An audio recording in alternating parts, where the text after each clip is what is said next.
नमस्कार, स्वागत है आपका। आप देख रहे हैं न्यूज नेशन डिजिटल और मैं हूं आपके साथ संजय यादव। मेरे साथ इस वक्त मौजूद हैं अंजीत। और आज चर्चा उस बात को लेकर होगी जिसका कल इंतजार है, यानी कल 8 राज्यों के 57 लोकसभा सीटों पर वोट डाले जाने हैं, जिनमें कई बड़े चेहरे हैं जिनकी किस्मत कल ईवीएम में कैद हो जाएगी। और सबसे हाई प्रोफाइल सीट जो है वो प्रधानमंत्री नरेंद्र मोदी को लेकर है, बनारस की सीट है। लेकिन इसके अलावा कल एक पूर्व मुख्यमंत्री और कई ऐसे केंद्रीय मंत्री हैं जिनकी लोकसभा सीटों पर कल वोटिंग होने वाली है। ऐसे में आज चर्चा करेंगे, विश्लेषण करेंगे कि आखिर वो कौन से चेहरे हैं, क्या समीकरण बनते दिख रहे हैं, क्या रुझान है, 6 फेज के बाद माहौल क्या देश के भीतर है। ये तमाम जो पहलू हैं उनको लेकर हम चर्चा करेंगे अंजीत। तो शुरू करते हैं सबसे पहले बनारस से। बिल्कुल, बनारस से शुरू करते हैं और एक-एक करके बताते हैं कि जो राज्य हैं उनमें उन राज्यों में कितनी सीटों पर चुनाव। देखिए, उत्तर प्रदेश में कुल 13 सीटों पर है, खासकर पूर्वांचल जिसमें बनारस का जिक्र आप कर रहे थे। इसके अलावा हम पंजाब की बात करें तो कुल 13 सीटें हैं वहाँ पर लोकसभा की, वहाँ पर चुनाव है। इसके अलावा आपको बता दें पश्चिम बंगाल में 9 सीटों पर इलेक्शन बचा हुआ है। बिहार की 8 सीटों पर इलेक्शन बचा हुआ है। उड़ीसा की 6 सीटें हैं। हिमाचल प्रदेश में अभी इलेक्शन बचा हुआ है, 4 लोकसभा की सीटें हैं। इसके अलावा झारखंड में 3, चंडीगढ़ में 1। तो इस तरह से मिलाकर के कुल 57 सीटों पर इलेक्शन अभी होना कल है, बाकी है और कल इस पर मतदान होगा, जिसमें तकरीबन 904 उम्मीदवार मैदान में हैं, जिनकी किस्मत का फैसला जनता करेगी। कल बिल्कुल ईवीएम में कैद हो जाएगी। ये तो रहा कि किन राज्यों में है और कितने उम्मीदवार हैं, लेकिन बनारस का अगर जिक्र करें, प्रधानमंत्री नरेंद्र मोदी, कहा जा रहा है कि इस बार, चूंकि कल प्रधानमंत्री ने खुद कहा कि भाई इस बार रिकॉर्ड बनना चाहिए, देश के विकास के लिए आप लोग वोट करिए जाकर। वो माहौल दिख रहा है कि इस बार रिकॉर्ड तोड़ यहाँ पर वोटिंग होने की संभावना है। बिल्कुल, क्योंकि 2014 में जो 2-3 लाख के आसपास का मार्जिन था, वो 2019 में 6 लाख के लगभग पहुंच गया आसपास, है ना। तो इस बार मुझे लगता है कि और ज्यादा उस मार्जिन को बढ़ाने की कोशिश है और यही प्रयास भी है। देखिए, इस पर तो कोई बहस है ही नहीं या कोई सवाल है ही नहीं कि वो जीतेंगे या क्या होगा। मार्जिन कितना बड़ा होगा, कितना बड़ा ज्यादा होगा, उस पर ज्यादा बात होनी है। इसके अलावा देखिए, और जो केंद्रीय मंत्री हैं, अगर उनके बारे में हम बात करें तो मिर्जापुर से अनुप्रिया पटेल हैं, ठीक बगल में बनारस से सीट है। इसके अलावा आरा से आर.के. सिंह हैं, जो कि केंद्र में ऊर्जा मंत्री हैं। उनका भी ये चुनाव है। तो प्रधानमंत्री हो गए, अनुराग ठाकुर भी हैं इस बार। अनुराग ठाकुर भी हैं, हाँ, अनुराग ठाकुर का भी बहुत महत्वपूर्ण है। नवीन जी, आप आ जाइए, आपसे भी थोड़ी बहुत चर्चा करते हैं और ये जानने की कोशिश करते हैं कि इस बार और पश्चिम बंगाल में अभिषेक बैनर्जी, हाँ, डायमंड हार्बर से। असल में ये कहानी क्या है कि टीएमसी और ये एक तरह से कहा जाए कि प्रतिष्ठा वाली सीट है अभिषेक बैनर्जी वाला। एक सवाल मेरे मन में है, वो सवाल ये है कि बहुत सारे लोग कह रहे थे कि कल शाम 5 बजे प्रचार खत्म हुआ, तो बहुत सारे लोग कह रहे थे कि प्रधानमंत्री को तो हो सकता है बनारस चले जाते, लेकिन वो कन्याकुमारी क्यों गए? प्रधानमंत्री कब क्या करते हैं, ये जो है बड़ा अद्भुत प्रश्न है। क्योंकि प्रधानमंत्री कभी भी कुछ भी कर लेते हैं, अनप्रेडिक्टेबल है। प्रधानमंत्री पाकिस्तान भी चले जाते हैं, प्रधानमंत्री उतर गए थे। हाँ, तो इसलिए प्रधानमंत्री कब क्या करते हैं ऐसा कुछ कह नहीं सकते। लेकिन एक संदेश जो है साउथ के रीजन में उन्होंने देने की कोशिश की है, पिछले कई दिनों से उस पर फोकस भी रहा है उनका। हालांकि ये शुरुआती चरण में अगर ये साधना होती तो शायद इसका कोई असर पड़ता, लेकिन आचार संहिता का मामला भी इसमें हो जाता है। अब जो, क्योंकि आखिरी चरण की प्रचार तो अब समाप्त हो गया, प्रधानमंत्री अपनी साधना कर रहे हैं, उसको लेकर के कुछ विपक्षी पार्टियों ने ऐतराज भी जताया है, चुनाव आयोग में अर्जी भी लगाई है कि ये जो है आदर्श आचार संहिता का उल्लंघन है, क्योंकि मीडिया 24 घंटे की कवरेज वहां पर कर रहा है और वो लगातार जो है खबरों में आज है। तो खबर आई है कि तमिलनाडु सरकार ने वहां से जितने कैमरा मीडिया पर्सन, हाँ, वो को हटाने के आदेश सुबह बिल्कुल हटाने के आदेश दे दिए थे, क्योंकि एक पॉइंट है वहाँ निर्धारित जहां पर खड़े थे कैमरा पर्सन, वहां से कवरेज हो रही थी। बाद में तमिलनाडु सरकार ने वहां बैरिकेडिंग लगा करके उन सबको वहां से हटा दिया और ये बताया कि जो है इसका चुनाव आचार संहिता से जुड़ा कोई मामला है, क्योंकि अभी तो वहां पर राज्य की सरकार के अधीन नहीं है चीजें, पूरे देश में ही सब जगह इलेक्शन कमीशन के अंतर्गत ही चीजें हैं। तो खबर आई थी जरूर ऐसी, लेकिन प्रधानमंत्री ने वही जगह क्यों चुनी? दरअसल प्रधानमंत्री विवेकानंद जी को आप जब से वो जब उन्होंने घर छोड़ा था तब से एक तरह से अटैचमेंट है। वो कहते भी हैं कि नरेंद्र, मेरा नाम भी नरेंद्र और उनका नाम भी नरेंद्र है, तो शायद कुछ ना कुछ चीजें उनमें सिमिलैरिटीज है। और साधना की बात रही तो वो तो साधना तो वो करते ही रहे हैं, बताते हैं कि मैंने इतने साल भिक्षा मांग के खाया है, तो कोई नई चीज नहीं है उनके लिए। उनका जीवन तो एक वैसा ही जीवन है जैसे एक साधु का जीवन होता है, तो इसलिए उस मिशन से वैसे भी जुड़े रहे, वो अटैचमेंट तो उनका हर जगह दिखा है। बहरहाल, लेकिन चुनाव के बीच में आखिरी फेज से पहले दक्षिण पहुंच जाना और जिस स्थान पर पहुंच जाना, यही लोगों के दिमाग में इस वक्त कौतूहल है कि इससे मैसेज क्या है। अगर दक्षिण को साधने की कोशिश होती तो पहले ही जाते। लेकिन बनारस में इलेक्शन है, उत्तरी हिस्से में इलेक्शन है, पंजाब वाले हिस्से में इलेक्शन है, लेकिन दक्षिण में प्रधानमंत्री इस वक्त मौजूद हैं। वो सियासी मैसेज क्रैक कैसे हो रहा है? उड़ीसा भी साउथ में ही है। नहीं, उड़ीसा नहीं, तो ईस्ट में है अपने। ये बंगाल की खाड़ी वाले हिस्से में है। हाँ, तो इसका मतलब साउथ में इलेक्शन है नहीं, उड़ीसा ना केवल बिल्कुल 6 नहीं। सीटों पर है। हाँ, हाँ, उड़ीसा में है इलेक्शन, साउथ में तो इलेक्शन नहीं है। प्रधानमंत्री साउथ में मतलब कन्याकुमारी गए हैं, साधना कर रहे हैं, वहां से क्या संदेश देना चाहते हैं ये अभी इसके नतीजे थोड़े दिन बाद पता बाद चलेंगे। पता चलेंगे। सही बात। प्रधानमंत्री जो करते हैं वो उसके पीछे के कई अलग कारण निकल करके आते हैं। आप देखिए, हाँ। किसी ने सोचा था कि वो केदारनाथ में जाएंगे और वहां साधना करेंगे, और इससे पहले भी वो कलकत्ता में भी गए हैं, रामकृष्ण परमहंस मिशन में भी कई बार गए हैं, वहां भी उन्होंने काफी समय बिताया है। तो कोई अनोखी बात नहीं है प्रधानमंत्री के लिए ये सब चीजें करना। अच्छा, कंगना वाली सीट पर हम लोग चले मंडी पे, क्या वहां पे इस वक्त माहौल है? कुछ लोग कह रहे हैं कि भाई वहां विक्रमादित्य भी कमजोर नहीं है, और कंगना चूंकि प्रधानमंत्री भी वहां पर गए, कैंपेनिंग किए थे, कल सीएम योगी भी पहुंचे थे, माहौल एक तरह से कंगना के पक्ष में भी है। लड़ाई कैसी लग रही है वहां पर? अभी कल हमने इस पर चर्चा की थी, तो हमें ऐसा लग रहा था, मतलब ऐसा मान के हम चल रहे थे, हाँ। क्योंकि विक्रमादित्य बहुत स्ट्रांग कैंडिडेट है वहां पर। कैंडिडेट है, हाँ। लेकिन कंगना के साथ में कई बड़े नेता बीजेपी ने लगाए हैं वहाँ। कल नितिन गडकरी थे, नड्डा जी भी वहाँ के ही हैं और वहाँ भी गए। आप आपने बताया योगी यूपी जी भी सीएम गए गए थे, हैं। हाँ। तो जो एक सीट के लिए बीजेपी जब इतनी मेहनत कर रही है कि अपने हाँ। सभी बड़े फेस जितने हाँ। फायर ब्रांड नेता हैं उनको लगा दिया है वहां पर, तो जरूर इसमें जो है पार्टी का फोकस और कैंडिडेट की ताकत बढ़ाने की ये जो है बिल्कुल, चीजें हैं। कोशिश है। और कांग्रेस की अगर बात करें तो वहाँ कोई बड़े नेता हमें वहाँ दिखे नहीं। केवल विक्रमादित्य अपने दम पर ही वहां पर कोशिश करने में लगे हैं। तो पार्टी सेंट्रिक जो चीजें होती हैं वो भी माहौल बनाने का बहुत ज्यादा काम करती हैं। कंगना अपने दम पर वहां पर कितनी स्ट्रांग कैंडिडेट है ये एक अलग विषय हो सकता है, लेकिन क्योंकि पूरा चुनाव हम नरेंद्र मोदी और बीजेपी और कमल के निशान पर लड़ रहे हैं, तो इसलिए पार्टी को ये पता है कि हमें वहां पर उनको ताकत देना बहुत जरूरी है। और कंगना को कुछ ना कुछ अब 2-3 दिनों के अंदर जिस प्रकार से उनका कैंपेन तेजी से पकड़ा है, उससे मुझे लगता है कि कहीं ना कहीं पार्टी उनके पीछे बहुत मजबूती के साथ खड़ी है और ये कोशिश में है कि ये सीट निकले यहाँ से। निकले नहीं, ये वो ऐसे भी एक वजह ये भी है कि देखिए कुछ सीटें बहुत, जैसा कि आप भी जिक्र कर रहे थे कि पॉपुलर सीटें हैं, और इसीलिए पॉपुलर है क्योंकि ये लोग पहुंच गए। तो देखिए इसमें बनारस में कई मंत्रियों को लगाया गया है, इस वक्त कई मंत्री बनारस में लगे हुए हैं, यहाँ भी लगे हुए हैं। तो चूंकि कम सीटों पर इस बार चुनाव 57 सीटों पर है और पूरी मशीनरी है अभी, तो हर पार्टी ने अपनी ताकत झोंक रखी है। और ये भले ही बहुत सारे लोग कह रहे हो कि इस बार का चुनाव बड़ा नीरस था, बहुत सारे लोग कह रहे थे, लेकिन एक बात जरूर है कि इस बार पार्टियों ने बहुत दमदारी के साथ चुनाव लड़ा है और मुद्दों के साथ चुनाव लड़ा है। नहीं, ये दिखा है, एग्जैक्टली ये दिखा। देखिए, इस बार मैं आपको बताऊं कि पिछले चुनाव के अंदर कांग्रेस इस स्ट्रेटेजी को बनाने में थोड़ी कमजोर रही थी। उन्होंने चौकीदार वाला मामला लेकर के वो खुद आए थे, राफेल डील का मुद्दा उन्होंने उठाया था, लेकिन इतनी प्रबल तरीके से नहीं था, वो नहीं एक था। तरफा चुनाव समझ इस में आ बार रहा था। उन्होंने एक स्ट्रेटेजी के रूप में चीजें लेकर के चले और उन्होंने ओबीसी आरक्षण खत्म करने वाली बात और जो है SC ST आरक्षण खत्म करने वाली बात, संविधान बदलने वाली बात, कई मुद्दे ऐसे उन्होंने उठाए जिसको कि एक बड़ा मैसेज जो है जनता के बीच गया, जिसके और बीजेपी को खुद आकर के उस पर सफाई देनी पड़ी। डिफेंड करना पड़ा। तो इसका मतलब है कि कांग्रेस जो बात कर रही थी उसका बीजेपी को इस बात का एहसास था कि ये डैमेज कर सकता है, इसलिए उन्होंने डिफेंड किया और उसका काउंटर भी बहुत बेहतरीन तरीके से किया। प्रधानमंत्री ने हर रैली के अंदर जो है मंगलसूत्र वाली बात से लेकर के जो संपत्ति बंटवारे को लेकर के जो बात थी, तमाम तरीके की बातें उन्होंने क्लियर कर दी। तो कहीं से भी जो है ना वो कम पड़ रहे हैं ना ये कम पड़ रहे हैं। इस बार का चुनाव काफी रोचक है। पिछली बार का चुनाव जरूर जो है एक तरफा दिख रहा था। इस बार जो है क्योंकि बीजेपी के पास भी ना बालाकोट एयर स्ट्राइक है और ना ही जो है सर्जिकल स्ट्राइक है, ना ही सवर्ण आरक्षण है। सवर्ण आरक्षण भी पिछली बार एक बड़ा मुद्दा बना था, चुनाव से पहले उन्होंने दिया था। तो इस बार बीजेपी के पास भी कुछ नहीं था और इनके पास इन्होंने क्योंकि एक यात्रा राहुल गांधी लेके चले थे, उसके बाद कई राज्यों के अंदर उन्होंने कोशिश की, जैसे कर्नाटक और हिमाचल में 370 और राम मंदिर, दो चीजें बहुत महत्वपूर्ण। मुझे ऐसा लगता है कि 370 एक बड़ा विषय है।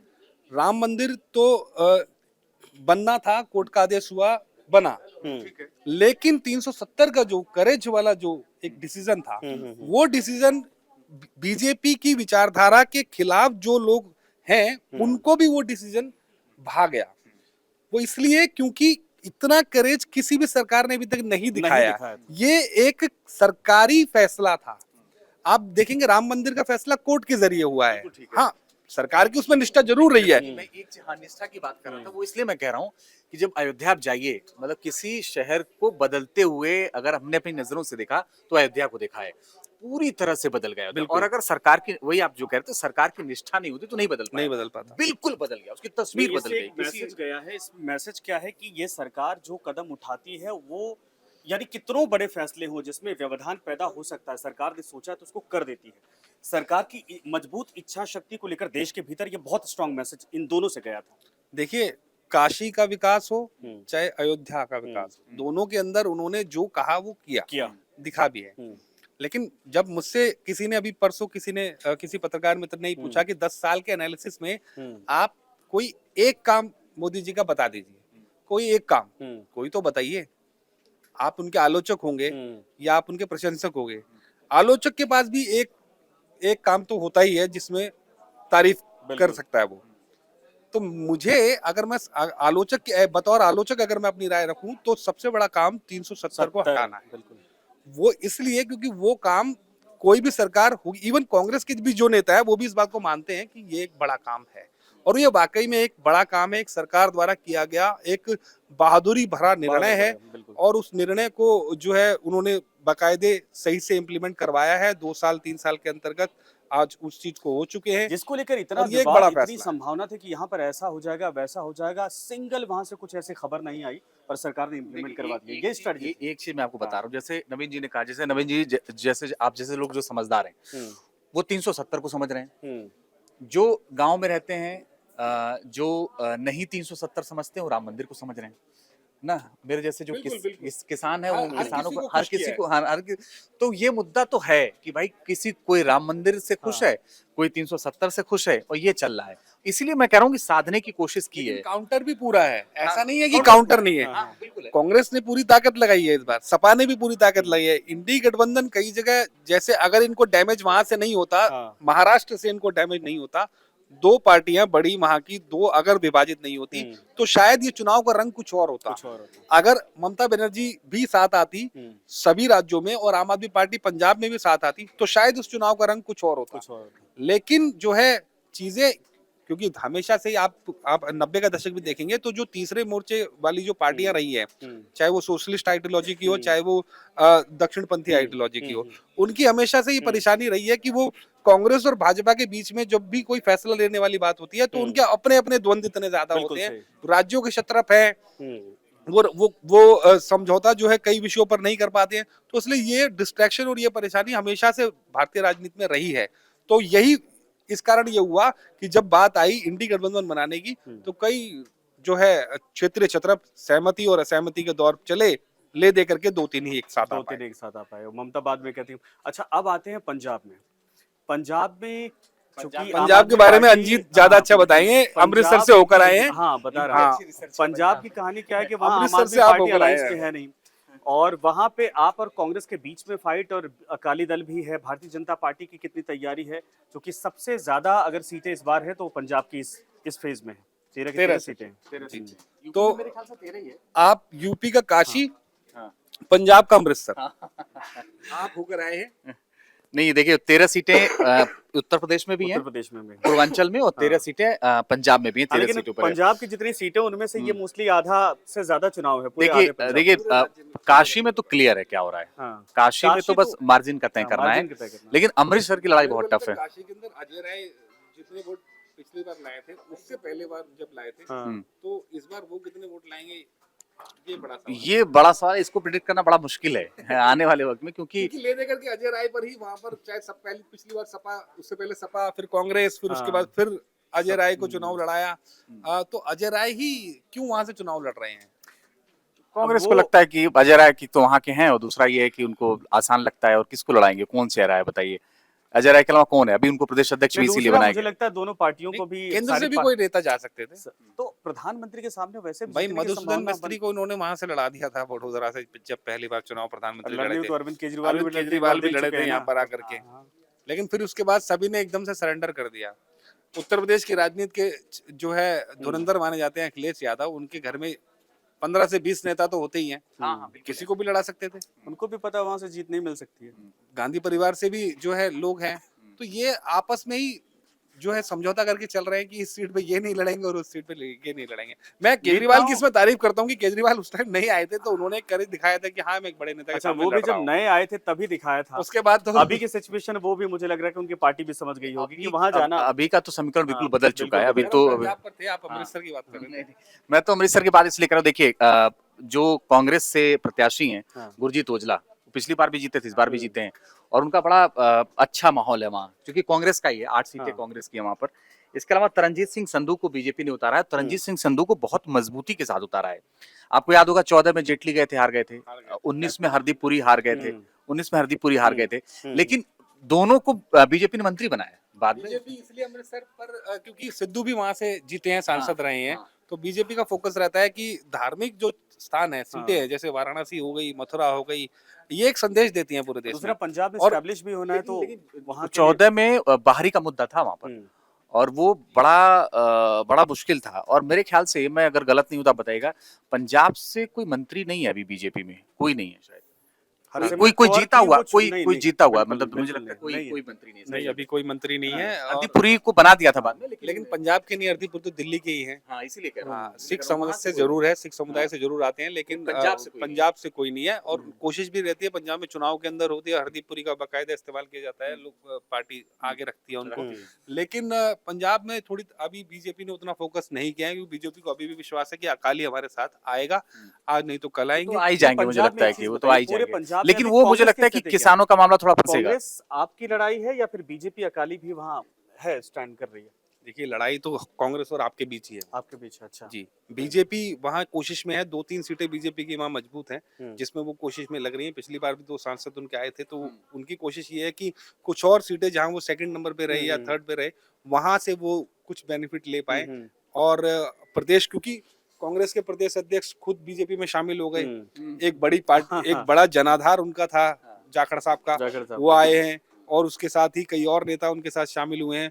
फिर एक डिवीजन कांग्रेस के अंदर हुआ है, कई खेमेबाजी कांग्रेस में चल रही है, चन्नी अलग है, सिद्धू के आने के बाद में चन्नी चीजें भी बदल चुनावी गई। मैदान में है तो इस बार सिद्धू के आने के बाद चीजें बदल गई, कैप्टन अमरिंदर सिंह खुद बीजेपी चले में आ गए, गए, हाँ।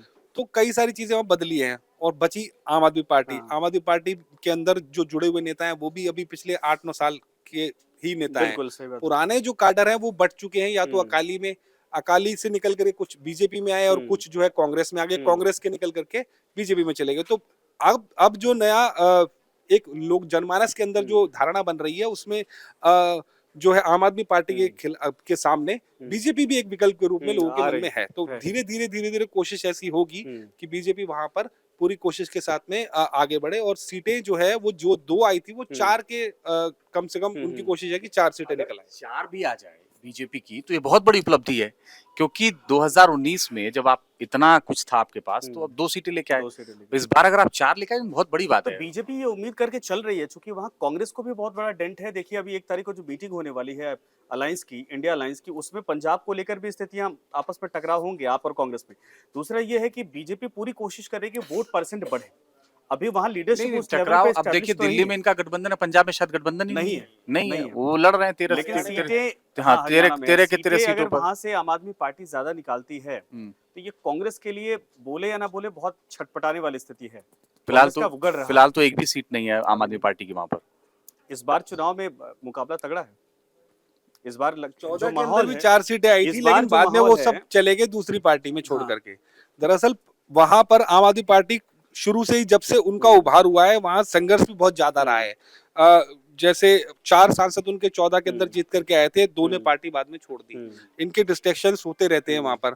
उसके बाद जब आगे बड़ी कल पार्टी, कुछ जब लोगों से बात हो रही थी, कांग्रेस के बिखराव की वजह से जो कांग्रेस का वोट बैंक है ना, वो शिफ्ट हो रहा आम आदमी पार्टी की तरफ पंजाब में। बिल्कुल ये इस बार के चुनाव में दिखेगा, असर उसका दिखेगा, वो सीटों में कन्वर्ट भी होगा। ये बिल्कुल साफ दिख रहा है, और यही आने वाले वक्त में कॉन्फ्लिक्ट पैदा करेगा आप और कांग्रेस में, ऐसा कहा जा रहा है। हो सकता है कि आपस में मैनेज कर लें। चलिए, बड़े चर्चा को लेवल हम पे लोग करें। खत्म करते हैं, लेकिन अच्छा, एक और सीट है हाँ। जो डायमंड हार्बर को लेकर, जरा वो उसका छोटा विश्लेषण करके जाइए। अभिषेक बनर्जी वाली सीट। अभिषेक बनर्जी वाली सीट। अभिषेक बनर्जी के बारे में हमने कल भी बात की थी। हाँ। अभिषेक बनर्जी अपनी पार्टी, अपनी जो है टीएमसी के लिए अकेले कैंडिडेट है वहाँ। हाँ। और मुझे ऐसा लगता है कि उनकी जीत जो है वो ये निर्धारित करेगी कि आगे टीएमसी का क्या भविष्य होगा है। क्योंकि 19 सीटें बीजेपी लेकर आई और उसके बाद इस वक्त वहां पर कम्युनिस्ट पार्टी और कांग्रेस का तो अलायंस है, मुख्य मुकाबला बीजेपी और टीएमसी के बीच ही है, लेकिन कहीं ना कहीं परेशानी जो है वो कांग्रेस और सीपीएम भी वहां इनके लिए खड़ा करेगी। और कोशिश ये रहेगी अभिषेक बनर्जी की कि वो अपनी सीट इतने बड़े मार्जिन से निकाले कि सामने कांग्रेस और सीपीएम किसी भी स्थिति में, इंडी गठबंधन में भी किसी भी स्थिति में जो है कॉम्प्रोमाइज की स्टेज पे ना ना आ रहे। पाए। बिल्कुल सही। और कल की क्या तैयारी है आपकी? कल आखिरी फेज में चल रहे, तो न्यूज़ नेशन डिजिटल क्या तैयारी कर रही है बताइए? न्यूज़ नेशन डिजिटल तैयारी कर रहा है। अब महा एग्जिट पोल की तैयारी होगी, हमारे अपना सर्वे है, उस सर्वे के नतीजे हम शाम को आपको बताएंगे। 6 बजे के बाद में हमारे सर्वे के नतीजे आना शुरू होंगे। हम बताएंगे क्या जनता की राय है इस बार 2024 के चुनाव में, क्या जनता मानती है, किसे जो है अपना भारत का सिरमौर बनाएगी। तो 6 बजे के बाद ये बता देंगे कि आपकी किसकी सरकार बन सकती है। जी, 6 बजे के बाद ये क्लियर हो जाएगा कि किसकी सरकार बनने के आसार हैं। आसार है। चलिए, बहुत माहौल शुक्रिया किसके आपका लिए नवीन रहा? जी हमारे साथ जुड़ने के लिए और बिल्कुल। हमसे बात करने के लिए बहुत बहुत धन्यवाद।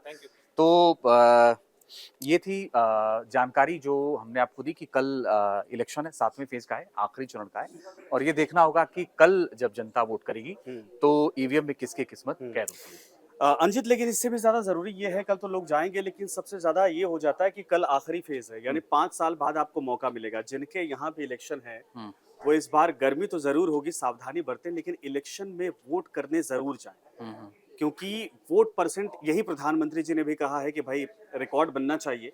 तो सिर्फ बनारस ही नहीं बल्कि जितनी सीटें हैं, 57 सीटें हैं, सब पर आप लोग घरों से निकलिए, कल अपनी जिम्मेदारी समझिए और जाकर वोट करिए, क्योंकि 5 साल बाद फिर आपको वोट करने का मौका मिलेगा केंद्र सरकार बनवाने को लेकर। और 5 साल अगर आप सवाल पूछना चाहते हैं, सरकार से कुछ उम्मीद करते हैं, तो ये जिम्मेदारी आपको निभानी जरूरी हो जाती है। बिल्कुल। है कि नहीं? धन्यवाद।